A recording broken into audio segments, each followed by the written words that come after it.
Hey there, welcome to ChrisCast Season 2, Episode 12, with all the wind outside. Please forgive the windiness. I'll find the fluffy outdoor wind thing later. I've already lost my Sony UX570, so I'm trying to use my old first generation Zoom Handy Recorder H2, so let me know. It doesn't have any wind protection. Maybe I will put my buffs on it and we'll see if that improves it.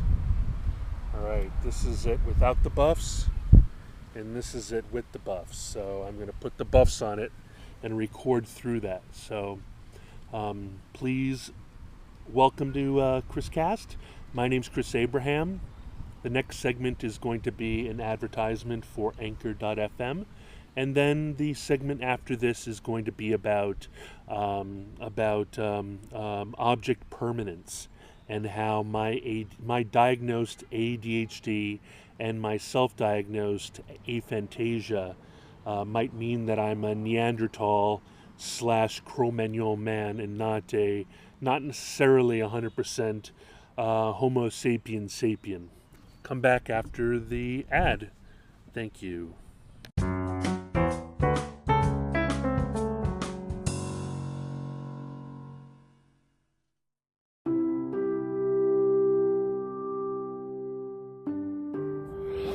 Download the free Anchor app or go to anchor.fm to get started. It's where I started my podcast. It's where I edited my podcast. It's where I put sound design into my podcast, and it's where I monetize my podcast, and it's from where I share my podcast to every single other podcast platform. It's the place that I decided is the easiest and best place for me to podcast. Thank you. Check it out.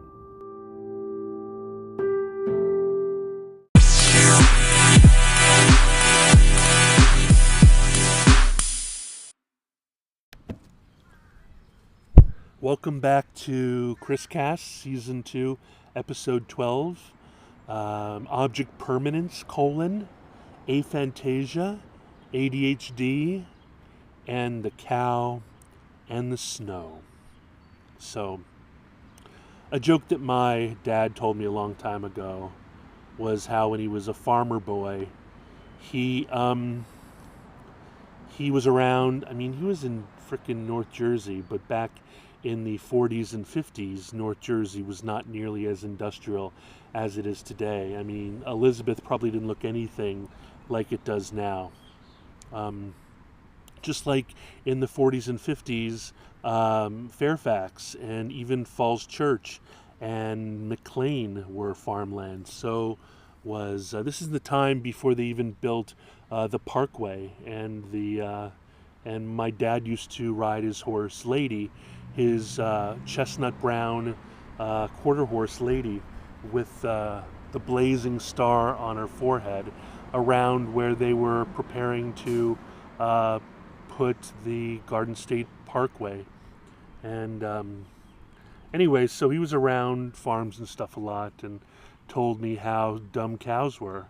Cows were so dumb that if there was even a light snow covering the grass, the cows would starve to death. They would not know that there was perfectly good, cool, frozen-ish, lightly snowed upon, yummy grass underneath that. And I felt like that story was about me. I don't know if my dad meant it for me, but all my friends know that if I can't see it, it doesn't exist. So I tend to, in my apartments, leave cabinets open and put everything onto racks, open racks, and bring everything and take doors off of closets and take doors off of cupboards. And I spoke about this to my best friend Mark this morning, and he said that object permanence isn't a problem with me because I know where to find everything that I've lost and can't see. It's called Amazon, and it's really embarrassing how many doubles and triples I have, if only because a girlfriend or a cleaning lady just put something away and it's not there anymore, so I buy another one. That's the biggest problem with my lip balm. The reason why I bring this up is because my buddy and former employee and former student, Philip Rhodes, shared with me a screen capture that he found that says that his therapist, or psychiatrist or psychologist of his friend, has been telling him that ADHD also comes with object impermanence, and that people with extreme ADHD have a hard time remembering things happening. I will try to find it for you right now and read it to you and tell you that I totally identify with everything that is said here. All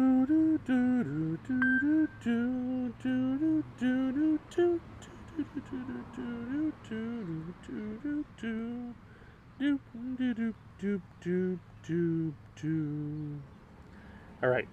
This guy named Aram Vertian said, "A doctor told me today that object permanence plays a big part into ADHD and absolutely affects you when you become an adult. I was resistant to the idea and she just started calling me out. Quote, do you put vegetables in the bottom drawer and always forget about them? Question mark. Unquote. Yes. Quote, do you organize where you can see everything, otherwise you will forget the things you put away exist? Question mark. Close quote. Yes. Quote, do you think friends stop caring when you haven't heard from them? Question mark. No, I don't think that way.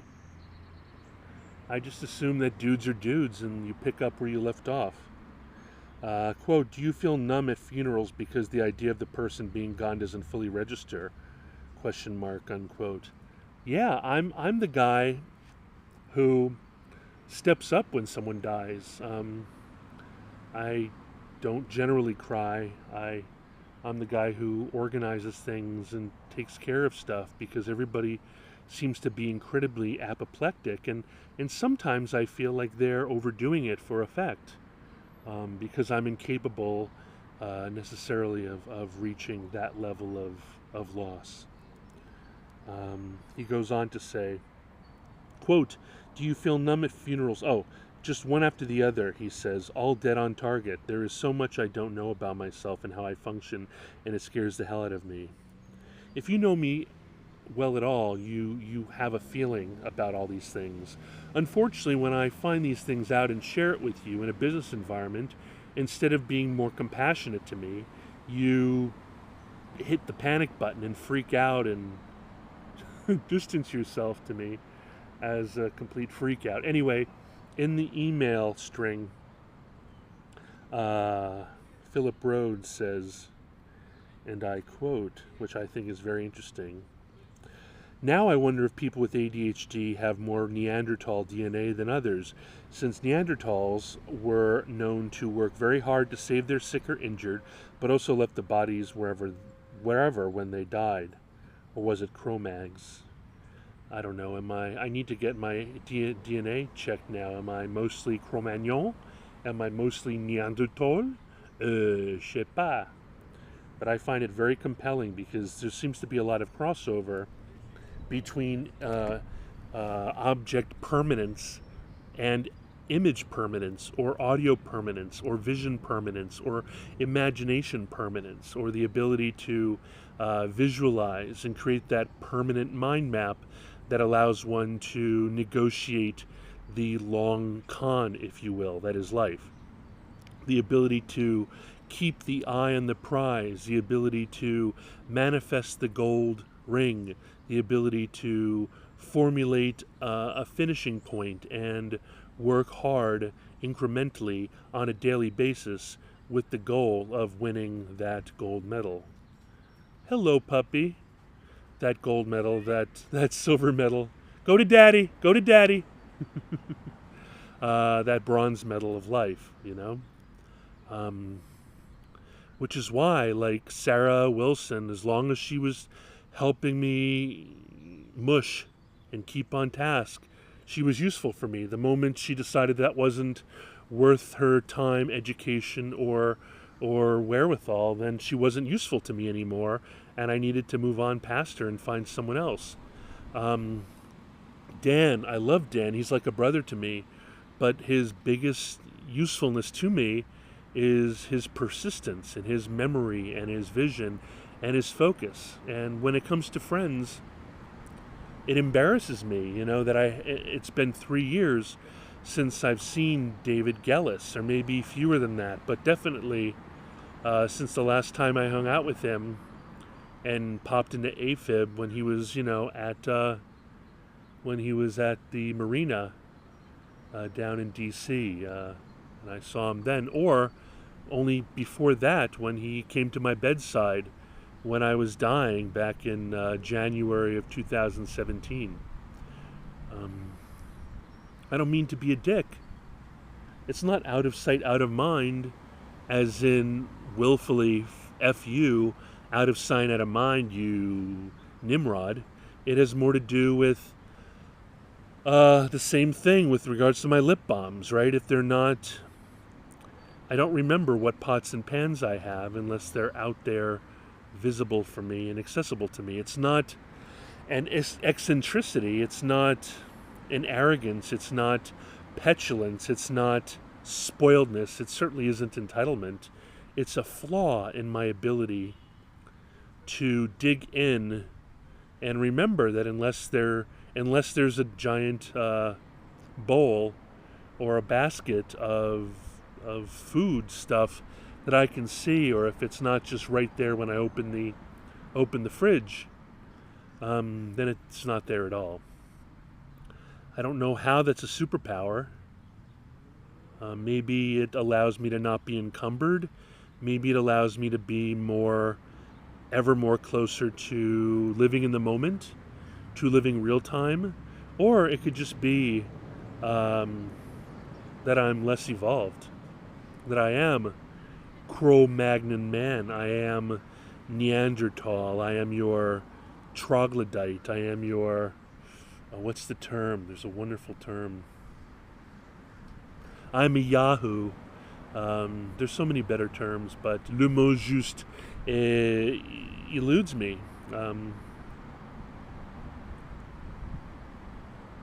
Anyway, that's my rant for today. It's season 2, episode 12 of ChrisCast. Right after this pause, I will say goodbye and give you all my info. Thanks for listening.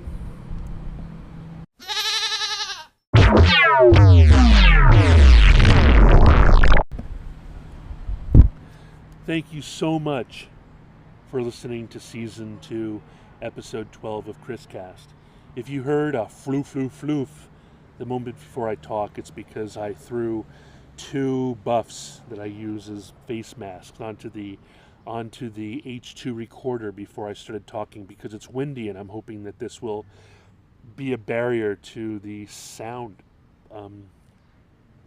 Love you guys. Please subscribe, comment, email me at chris@abraham.su.